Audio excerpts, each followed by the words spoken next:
திருவல்லிக்கேணி பெண் பிள்ளை ரகசியம் 60ஆம் ரகசியம்.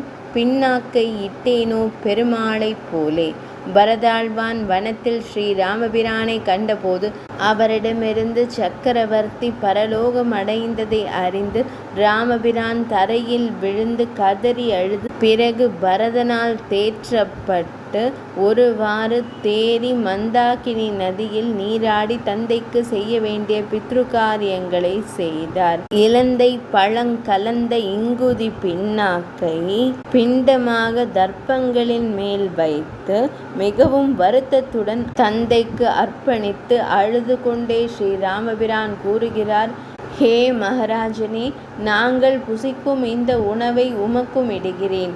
பிரீத்தியுடன் புசிப்பீராக.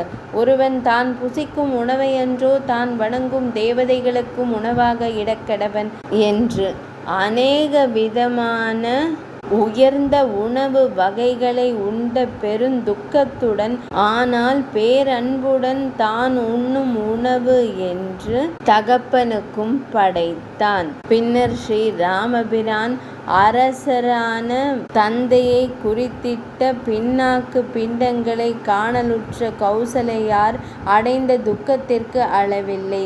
இங்குதி என்றால் காட்டில் வளரும் ஒரு வகை பாதுமை, அதாவது பாதாம் பருப்பு. யத்னனக புருஷோ பவதி ததன்னாஸ்தய தேவதா என்பது சிறந்தொரு சாஸ்திரார்த்தம். தமது நிலைக்கு சேர தர்மமான உணவு எதுவோ அதையே நாம் வணங்குபவர்களுக்கும் இட வேண்டும். இந்த சாஸ்திரார்த்தத்தை எடுத்து காட்டுவதே அம்மையாரின் இந்த வார்த்தை. 60ஆம் ரகசியம் நிறைவடைந்தது.